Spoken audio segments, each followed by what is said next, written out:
Il est toujours compliqué de se présenter soi-même, surtout quand le public est tel qu'il est maintenant, c'est-à-dire quasiment mondial. Pour faire simple, je dirais que je suis un enseignant universitaire, maître de conférence en littérature française à l'université Félix Houphouët-Boigny de Cocody. Officiellement, c'est ce qui doit être sur ma fiche. En dehors de ça, je m'intéresse à beaucoup d'autres choses. Par exemple, dans cette même université, je dispense des cours de littérature russe en traduction. Il faut préciser, parce que je ne parle pas le russe. Donc, comme vous voyez, littéralement, je suis né dans les livres. Parce que la première fois que je prends conscience de moi-même, il y a une bibliothèque devant moi. Il y avait une bibliothèque dans la salle de séjour de mon père. Et donc, quand je deviens conscient des choses, je vois une bibliothèque et je vois des livres dedans. Et j'ai toujours été intéressé à lire les livres. J'ai commencé à lire très tôt. Quand je dis très tôt, c'est peut-être 6, 7 ans. À peine j'ai su déchiffrer l'alphabet de la langue française que j'ai pris les livres et j'ai ouvert et j'ai commencé à regarder. Quand bien même je n'étais pas encore capable de lire effectivement, mais je regardais. J'essayais de voir comment ces signes qui sont alignés là fonctionnaient. C'est cela qui m'a amené à la littérature. Je suis né dans la littérature, du fait qu'il y avait une bibliothèque à la maison chez nous. Et puis j'ai toujours aimé lire. J'ai pendant très longtemps été un gros lecteur. Ces derniers temps, je lis de moins en moins à cause des problèmes d'yeux qui ne sont plus très jeunes. Mais sinon, j'ai toujours été un très gros lecteur depuis tout petit. Et donc, c'est ce loisir et en même temps ce hobby qui est devenu également un métier, une activité. Mais c'est une activité qui... Je n'ai pas choisi de devenir littéraire, je suis devenu littéraire naturellement, en suivant la pente de ce que je faisais étant jeune. Quand je suis arrivé à l'université, que j'ai eu le doctorat, ce qui me préoccupait le plus, c'était que je n'avais pas envie de suivre les sentiers battus. L'uniforme a toujours été un problème pour moi. Je n'ai jamais aimé suivre les voies déjà tracées. Et donc, une des premières choses que j'ai essayé de faire arriver à l'université, c'était de promouvoir la rhétorique qui n'était pas enseignée, que moi j'avais utilisée pour écrire ma thèse. Et donc, quand je suis arrivé, quand j'ai été recruté au département de lettres modernes, j'ai proposé à ce qu'on mette cours de rhétorique. Et j'ai commencé à écrire sur ces questions-là. Et puis, il m'est apparu qu'on étudiait la littérature de façon en n'allant pas au fond des choses. Et ce qui me préoccupe le plus, c'est de savoir le pourquoi du comment. Dans la littérature française, vous avez des auteurs qui écrivent en français, qui participent à la littérature française, mais qui ne sont pas dans la littérature française. Un auteur comme Panaït Israti, de son vivant, était un grand auteur français. Mais quand il est mort, son œuvre a quasiment disparu parce qu'il n'était pas de nationalité française et il n'était pas de culture française. C'est par la suite qu'il est venu écrire en français. Il a appris cette langue sur le tas et il a produit dans cette langue. Vous avez quelqu'un comme Milan Kundera qui est dans le même cas, ou bien Alexakis qui est dans le même cas. Et donc, ce groupe d'auteurs-là n'était pas très visible dans l'espace littéraire français. Et donc, j'ai fait des recherches sur la question qui m'a amené à pouvoir produire la notion de littérature offshore. Donc, voilà comment mes recherches se sont orientées. C'est chemin faisant, selon des préoccupations que j'avais, que les pistes de recherche se sont dégagées d'elles-mêmes. En littérature, il y a 3 aspects qui permettent de comprendre le fait littéraire. Il y a ce qu'on appelle la théorie littéraire. La théorie littéraire se préoccupe de ce que la littérature doit être. Après, vous avez la critique littéraire qui interroge ce qui a été produit. Et puis, vous avez la poétique littéraire qui dit comment la littérature doit être. Et ce texte que vous mentionnez, il fallait théoriser les auteurs dont je viens de parler tout à l'heure. Comment appréhender leur production littéraire. Et c'est dans cette recherche-là que je suis arrivé à la conclusion qu'un certain nombre de questions, comme celles que vous venez de soulever, étaient fondamentales dans la compréhension de ce qu'il produisait. Par exemple, l'impérialisme. Un auteur comme Milan Kundera ne devient pas un écrivain français si vous excluez le fait impérial. C'est parce que des chars soviétiques sont entrés dans sa capitale un matin de printemps que cet auteur, qui était déjà un auteur tchèque plus ou moins installé, va devenir un écrivain français. Et donc, le fait impérial est fondamental dans sa trajectoire. Si vous prenez quelqu'un comme Makin, qui est d'origine russe, c'est la chute de la Russie ancienne, pour ne pas dire de l'URSS, qui se transforme en quelque chose d'autre avec la chute du mur, qu'il se modifie lui. Il ne peut plus être l'auteur qu'il était antérieurement, ou bien la personne qu'il était antérieurement. Il est obligé de s'en aller et il trouve refuge en France pour produire en français. Et donc le fait impérial impacte la trajectoire de ces auteurs-là. Donc pour comprendre leur œuvre, il faut tenir compte de cet élément-là. Voici pourquoi un certain nombre de questions sont apparues comme nécessaires à analyser pour étudier ce type de littérature. Mais ça ne s'arrête pas qu'à ce type de littérature. C'est quasiment pour tous les littéraires. Nous, Africains de maintenant, on appelle littérature africaine des littératures qui sont produites en français, en anglais, en espagnol. Mais ce n'est pas de la littérature africaine, ça. La littérature africaine, c'est la littérature qui est produite en Zoulou, en Kikongo, en Wolof ou en Baoulé. Or, une telle littérature est quasiment inexistante, à part quelques langues où on a, comme le Swahili, les autres langues, il n'y a pas. Et vous avez des œuvres qui sont produites en français. Les œuvres qui sont produites en français, par exemple par des Ivoiriens, ça ne concerne pas le peuple ivoirien. Ça concerne les personnes qui, en Côte d'Ivoire, ont été formatées par la colonisation. C'est une littérature coloniale. Aussi simple que cela. C'est vrai que ce que j'ai dit va choquer un certain nombre d'auteurs qui sont... Mais vous prenez un auteur comme Bernard Dadier, qui est un des plus grands auteurs ivoiriens. Si vous allez dans son village, vous demandez aux populations qu'est-ce que Bernard Dadier a fait, ils ne peuvent pas vous répondre. Les seuls qui pourront vous répondre, c'est ceux qui ont été à l'école occidentale et qui savent le français. Voilà le souci qu'il y a. Donc l'impérialisme est une force qui impacte et qui organise la littérature. Donc il faut en tenir compte. On ne peut pas dire que je m'intéresse de plus en plus ces dernières années à l'Afrique. C'est comme si on demandait à un poisson, mais de plus en plus tu t'intéresses au fleuve. Non, le poisson est dans le fleuve. C'est-à-dire que l'Afrique, c'est nous. Et je me suis toujours intéressé à l'Afrique. J'ai eu la chance de naître dans une famille où on n'avait pas un complexe de l'Afrique, pour ne pas dire un complexe de l'Occident. À la maison, chez nous, mon père nous parlait sa langue. C'est vrai, il nous parlait français également, puisque lui-même avait été un fonctionnaire.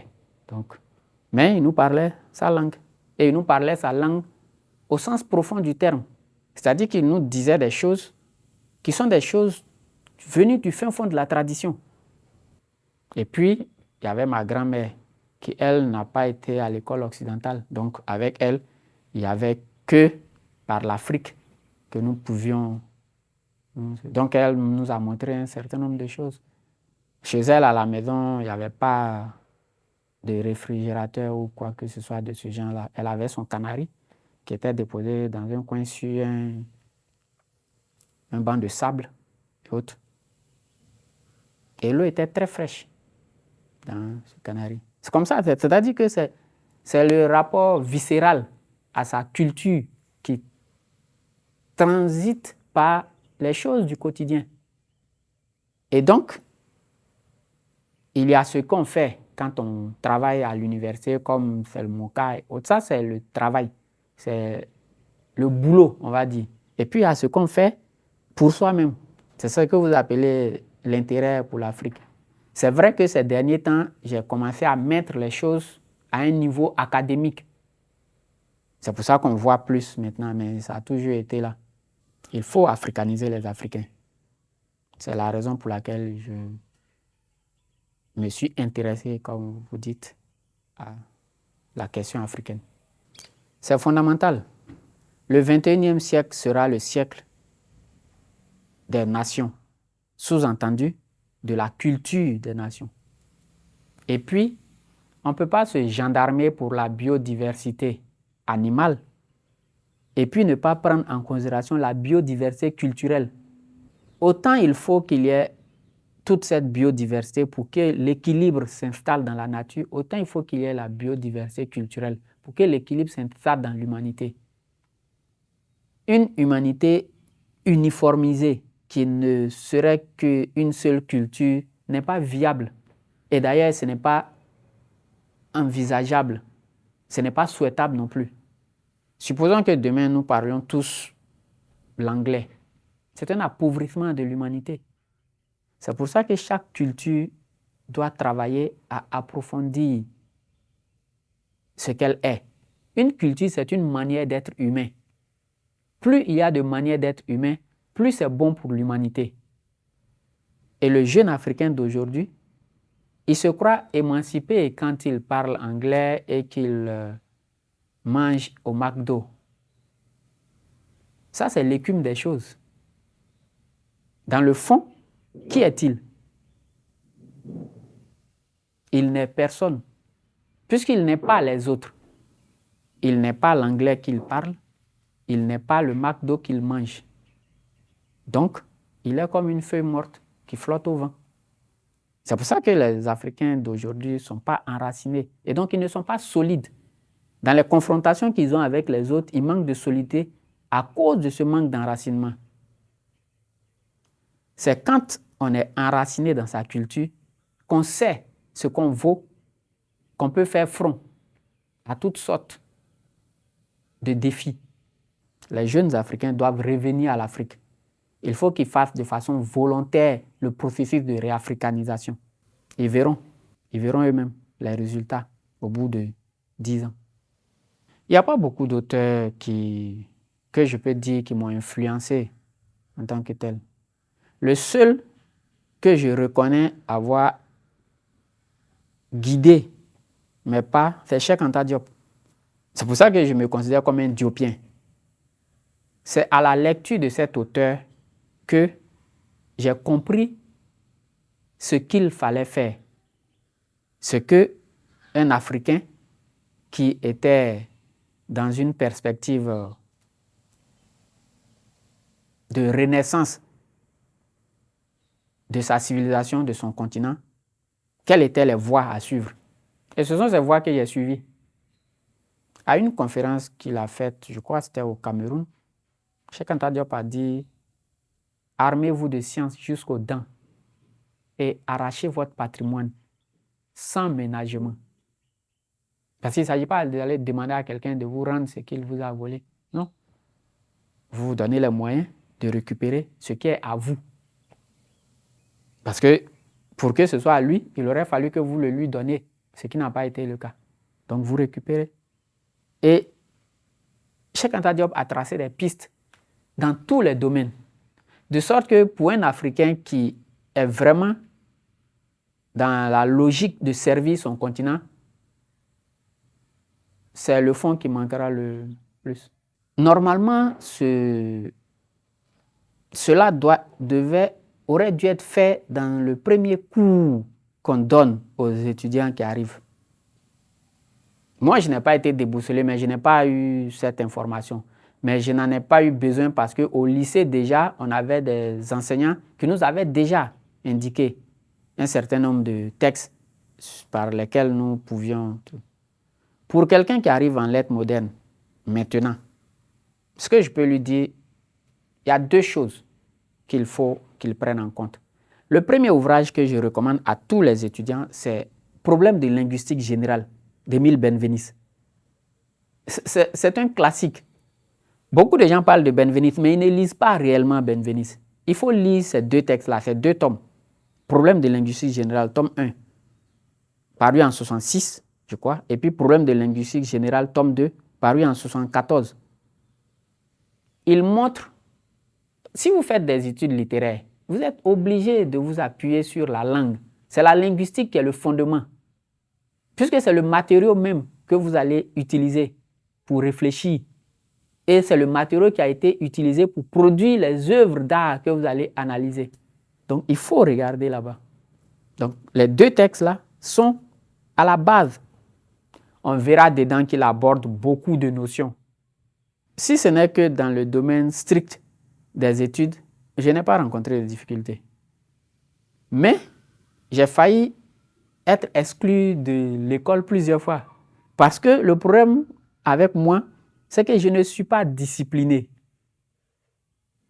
Je ne suis pas les règles. Et donc, par exemple, quand j'étais au lycée, souvent de fois, j'avais 0 de moyenne en conduite. Puisque j'étais absent, je discutais les choses. Donc, il y a ça. En fait, c'est ce problème-là que j'ai vraiment eu comme difficulté. C'était un combat avec moi-même pour me forcer, m'obliger à suivre les règles. Et donc, c'est cette incapacité de suivre les règles, d'obéir, qui était le problème que j'avais. Et donc, cela a entraîné des difficultés du côté des études. Sinon, si ce n'était que dans le strict domaine des études, je n'ai pas eu de problème à surmonter. Et il faut qu'il soit discipliné. Et puis, il doit étudier, il faut qu'il travaille. Je dis souvent aux étudiants que le mot étudiant a été formé à partir d'un participe présent. Ça veut dire que c'est une activité qui est continue. Ça ne s'arrête pas. Ce n'est pas parce que vous êtes en vacances, vous êtes en congé que vous cessez d'être étudiant. Vous êtes étudiant jusqu'à ce que vous ne le soyez plus. Chaque minute. Donc, il faut étudier, il faut lire. Il faut lire. Je le dis toujours pendant les cours. La littérature, ce ne sont pas les bavardages de procès-là, ces commentaires, ces interprétations. Non. La littérature, c'est le rapport direct que chacun a au texte littéraire. Donc, vous pouvez écouter ce que votre professeur a dit et autres, mais vous-même, vous devez lire le texte et puis en retirer. Si vous avez les outils que je viens d'indiquer avec les deux auteurs, vous pouvez comprendre vous-même le texte et puis sortir de ce texte-là quelque chose de... Et puis, mon conseil personnel que je pourrais leur indiquer, c'est d'éviter les chantiers battus. Il faut ouvrir des pistes. Il ne faut pas se contenter de suivre la voie qui a été tracée depuis toujours.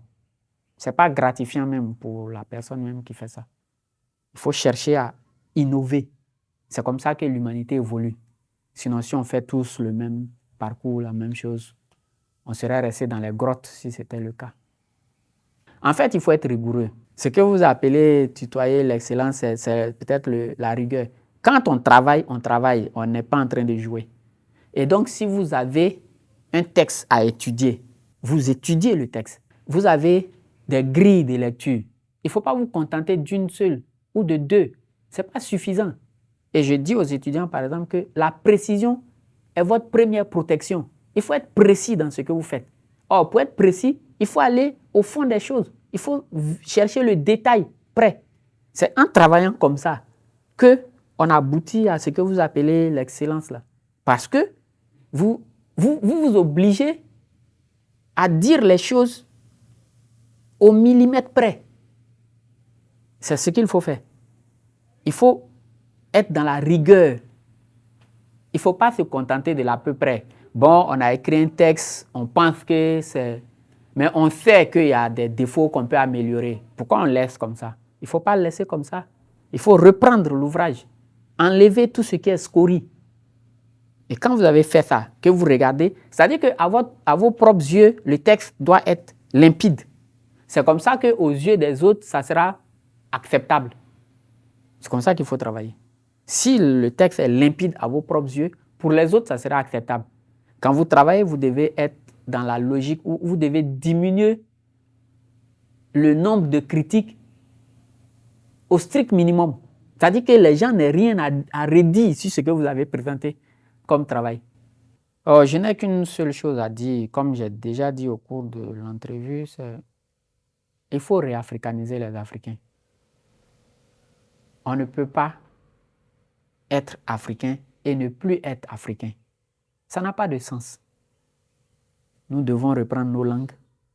Il faut que nous parlions nos langues. Puisque nos ancêtres ont condensé dans ces langues-là 200 000 ans d'informations, de savoir, de connaissances. Nos langues sont la plus grande, la plus gigantesque base de données qu'il y ait jamais eu sur la planète Terre. Aucune base de données ne peut concurrencer. Il faut réafricaniser les Africains. Ce serait un bénéfice pour nous, Africains d'abord, mais pour le reste de l'humanité ensuite. Nous avons beaucoup de choses à réenseigner à l'humanité.